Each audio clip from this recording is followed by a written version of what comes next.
저기 해 찍어줘.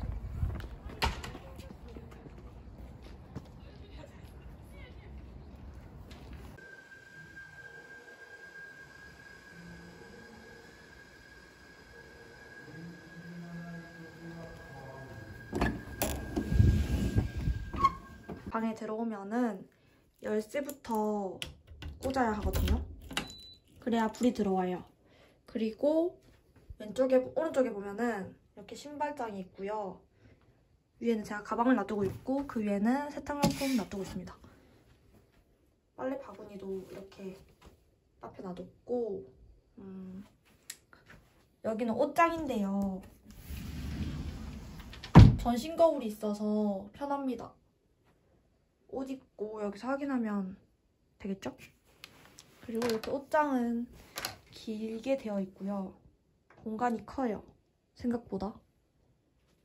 그리고 왼쪽에 보면 화장실이 있는데 화장실은 되게 좁거든요.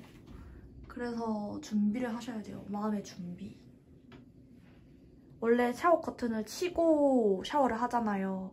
근데 저걸 한 번도 친 적이 없어요. 왜냐면 색변밖에 되지 않아서 치면은 찝찝합니다. 그리고 여기 보면 침대가 있는데 침대는 생각보다 편하고요. 원래 오면은 렌탈하는 친구가 있는데 이게 렌탈하는 그거거든요. 베개거든요. 렌탈 베개인데 이게 되게 불편해요. 그래서 제가 이거는 따로 산 거고요. 이 쿠션도 따로 산 거예요. 그리고 책상이 있고 책상은 좀 넓어요. 그래서 물건 놔두기가 쉽다, 편하다? 그리고 선반도 있고요. 좀 정리가 되어 있지 않은 모습이죠. 냉장고는 한번 열어볼게요. 원래 냉장고 칸 되게 처음에는 물건도 많이 사고 먹을 것도 많았었으니까 좀 좁다고 생각했는데 사용하다 보면은 괜찮아요. 이 정도 크기면 혼자 살기 적당한? 그리고 이렇게 침대 밑에 보면은 서랍이 3개 있어요. 그래서 여기다가도 옷을 넣고 있고요.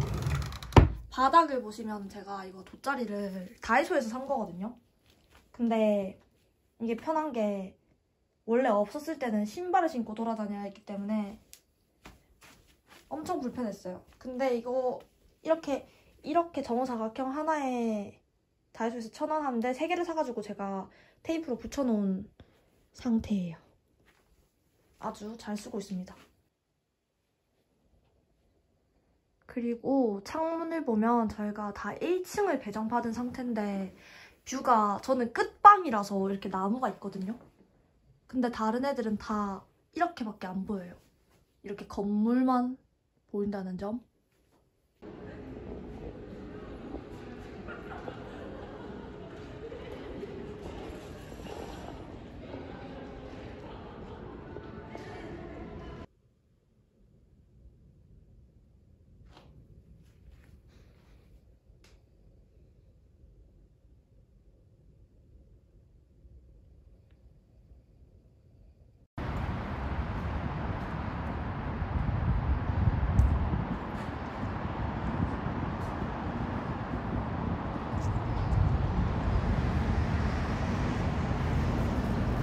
안녕하세요. 동서대학교 방송영상학과 재학 중인 강여진입니다. 제가 맨 처음에 SAP를 지원했을 때 혼자서 지원을 했었기 때문에 아는 사람도 없고 정보도 많이 없었거든요. 그래서 일본에 오기 전에 걱정을 되게 많이 했던 것 같아요. 제 영상으로 일본 SAP에 관심 있는 학생이나 일본 SAP를 오기 직전에 학생들이 이 영상을 보고 도움이 됐으면 좋겠습니다. 일단 SAP에 대해서 잘 모르시는 분들한테 간단히 설명하자면은 저희 학교에는 해외 프로그램이 되게 많거든요. 그런데 그 안에서 SAP라고 단기로 교환학생을 가는 그런 시스템입니다. 일본뿐만이 아니라 중국도 있고 미국도 있는데 저는 일본을 오게 되었습니다. 일단은 SAP 일본에 오게 되면은 궁금한 점이 진짜 많을 것 같은데요. 저는 올 때 물어볼 사람도 없었고 일단은 알아두면 좋은 점 몇 가지 말씀드리자면은 오시기 전에 일본에서 쓰면 좋은 체크카드나 신용카드를 미리 발급해서 오는 걸 추천드립니다. 그리고 4개월 동안 같은 한식을 먹지는 못할 거예요. 그래서 김자반이나 한국김이나 뭐 고추장이나 불닭 소스나 이런 거 자기가 평상시에 즐겨 먹던 것들을 가지고 오는 거 매우 추천드립니다. 김치는 웬만하면 안 가지고 오시는 걸 추천드립니다. 왜냐하면은 일본에 있는 마트에도 한국 김치 다 팔거든요. 그래서 들고 오면 아마 짐만 될 거예요. 냄새만 나고. 그래서 비추천. 그리고 신라면, 컵라면은 들고 오지 않는 게 좋을 것 같습니다. 이왕 들고 올 거면 진라면이 좋을 것 같아요. 왜냐하면 일본 마트에도 신라면, 컵라면 다 있거든요. 불닭볶음면도 있고요. 근데 진라면이 없습니다. 좋아하는 라면이 있으면 그거를 조금 쟁여 오시는 게 좋을 것 같습니다. 저는 렌즈도 4개월분을 다 챙겨왔거든요. 그렇게 하셔도 되고 돈키호테 가면은 그 오렌즈가 입점이 되어 있거든요. 그래서 만약에 못 챙겨왔다 싶으면은 돈키호테에 있는 오렌즈 렌즈들 구매해도 되고 일본 렌즈 사서 착용하는 친구들도 있더라고요. 그렇게 하셔도 됩니다. 그리고 여행 같은 경우에는 여행 가기 2주 전에 그 담당 선생님한테 여행 계획서를 보고해야 되거든요. 그거는 기한을 꼭 지켜주시길 바랍니다. 저는 안 지켜서 조금 혼났었습니다. 그리고 생활비 같은 부분에서는 저는 한 달에 100에서 150 정도면 충분하다고 생각합니다. 그리고 일본에 오면 다이소는 진짜 조심해야 돼요. 왜? 왜 조심해야 되냐? 다이소는 진짜 다 있기 때문에 가면 안 됩니다. 일단 다이소에는 없는 게 없어요. 퀄리티도 괜찮고 가격도 싸고 또 예쁜 캐릭터가 있는 코너가 있거든요. 살리오라던가 뭐 그런 캐릭터가 다양한데 진짜 아기자기한 것도 많고 계속 다이소를 방문했던 저였습니다. 아, 그리고 화장실 슬리퍼 친구들은 다 한국에서 사왔더라고요. 근데 여기서 화장실 슬리퍼를 구하려고 하니까 좀 이상한 것들밖에 없어서 한국에서 좋은 걸 사오시는 거가 좋을 것 같습니다. 여름에 오시는 분들은 상관없겠지만 겨울에 오시는 분들은 여기 전기장판을 사는 친구도 있고 한국에서 택배 받는 친구들도 있더라고요. 근데 저는 필요 없다고 생각해서 안 받았는데 진짜 추워지니까 후회됐습니다. 그리고 남자 기숙사로 가는 셔틀버스가 있는데요. 우리가 타도 되는지 모르겠는데 계속 이용은 해왔거든요. 여자들도 타가지고 남자 기숙사 앞에 내리면 큰 이용몰을 이용할 수가 있어요. 버스 타고 내린 다음에 한 10분 정도 걸으면 이온몰, 쇼핑몰이 있고 유메타운도 있습니다. 큰 이온몰 안에는 영화관도 있고 다이소도 있고 자라랑 유니클로랑 H&M이랑 무인양품이 있거든요. 그래서 거기 가면 좋습니다.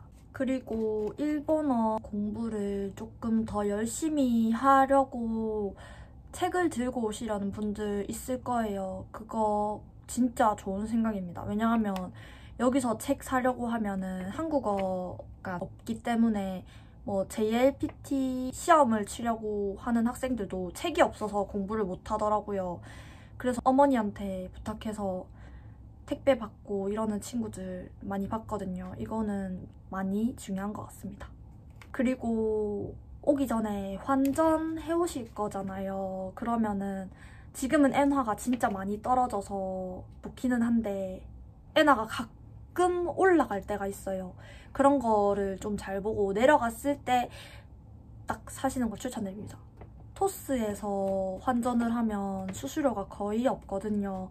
그래서 토스 어플에서 환전하는 것을 추천드립니다. 그리고 와이파이 설치 부분에서는요. 저는 오기 전에 친구가 없었기 때문에 저 혼자서 하기는 했는데 방이 붙어있는 친구들은 같이 해가지고 엠빵 해서 결제를 하기도 하더라고요. 그리고 일본인 친구 사귈 수 있는가 이 부분은 자기가 하는 거에 따라 달린 것 같아요. 교수님께서 한인 교류회를 만들어 주시기는 하는데 자기가 적극적으로 일본 친구들한테 다가가서 친해지는 게 가장 중요한 것 같습니다. 그리고 유심 칩 같은 경우에는 일본에 와서 유심을 개통하는 친구들도 많이 봤는데 한국에서 사오는 거랑 일본에서 개통하는 게 각각 장단점이 있거든요. 저는 한국에서 전화가 안 되는 유심을 사오기는 했는데 한국에서 사오면 일단 편하고요. 그리고 가격도 싸고요. 근데 일본에서 개통하면 좋은 점은 일단 일본 번호가 있으니까 자전거 대여도 가능하고 긴급한 상황에 전화 쓸 일이 생기면은 되게 편하겠죠. 그 대신에 일본에서 개통하면 해지도 전화로 해야 한다고 하더라고요. 그래서 나는 일본에 와도 번호는 진짜 쓸 일 없을 것 같다 싶으면은 한국에서 유심을 사오는 걸 추천드립니다. 그리고 일본에 오기 전에 친구를 렌탈할 건지 말 건지 저는 고민했었거든요. 렌탈하면 빨래도 해주고 하니까 편할 것 같아서 하기는 했는데 렌탈을 하면 침구를 안 사야 되잖아요. 근데 렌탈 침구실이 별로 좋지는 않아서 베개도 따로 구매하고 이불 커버도 새로 사고 매트리스 커버도 새로 샀거든요. 그 돈이면 차라리 이불 하나 사고 베개 하나 사고 해서 쓰고 4개월 쓰고 버리는 게 좋을 것 같습니다. 그리고 기숙사 근처에는 한 10분 걸어가면 세븐일레븐도 있고 로선도 있고 맥도날드도 있고 다양한 레스토랑도 많거든요. 그 부분은 걱정 안 하셔도 될 것 같습니다. 또 기숙사에서 지하철역까지는 걸어서 15분 정도 걸리거든요. 근데 저는 걸음이 조금 빠르다 보니까 10분이면 가더라고요. 여자 기숙사에서 학교까지의 거리는 7분에서 10분 정도 될 것 같아요. 그리고 한국에서 일본으로 택배를 보낼 때는 EMS를 잘 쓰기는 하는데 저는 여름에 출발해서 겨울까지 일본에 있었잖아요. 그러면 겨울 옷도 챙겨와야 하는데 겨울 옷은 제가 일본에 오기 직전에 배편, 선편으로 보냈거든요. 그러니까 EMS보다는 훨씬 싸고 한 달 뒤에 오기는 하지만 그때 와도 사실상 입지는 않았거든요. 겨울이 아니었어가지고. 그래서 만약에 2학기에 SAP를 오게 된다면은 배편을 이용해서 겨울옷을 보내는 것을 추천드립니다. 그리고 시간표는 이렇게 월화수목금 나와 있는데 초급이랑 중급은 시간표가 다르거든요. 근데 금요일 수업은 항상 일찍 끝나요. 그래서 만약에 여행을 가신다면 금요일에 수업을 듣고, 수업은 꼭 들어야 돼요. 수업을 듣고 출발해서 일요일에 돌아오는 여정이나 월요일 보면은 수업이 12시 50분에 시작이거든요. 그래서 뭐 토요일 아침에 가서 월요일 일찍 돌아오거나 약간 이런 식으로 해서 수업에는 지장이 없도록 해주셔야 될 것 같아요. 그리고 기숙사에도 통금이 있는데요. 여자 기숙사는 10시고 남자 기숙사는 11시거든요. 선생님들이 저희를 믿고 정해준 통금이기 때문에 최대한 지키는 게 맞다고 생각합니다. 기숙사에서 시내까지는 한 30분 정도 소요되는데 구글 맵으로 길 찾기를 하면은 최단거리나 싸게 가는 방법도 다 볼 수 있기 때문에 그런 거를 구글 맵으로 비교해가면서 하는 게 좋을 것 같습니다. 한국은 배달의 민족이 있겠지만은 일본에도 우버이츠라는 어플이 있어요. 그 어플로 배달을 시켜 먹으면 됩니다. 라인을 일본에서 가입하려고 하면 일본 번호가 필요한데요. 라인을 한국에서 깔고 오시는 게 가장 좋겠습니다. 여기는 다 라인을 이용하기도 하고 어디를 가면은 라인 친구를 해서 받는 혜택이나 뭐 이런 것도 있기 때문에 일본 친구를 사귀어도 라인으로 교환을 하더라고요. 제일 걱정될 것 같은 부분이 친구 어떻게 사귀냐는 생각이었어요. 별로 걱정은 안 하셔도 될 것 같아요. 왜냐하면 일단 오면은 단체 생활이기도 하고 기숙사에 오면은 다들 마주쳐야 되거든요, 계속. 그래서 친해질 기회는 많다고 생각합니다.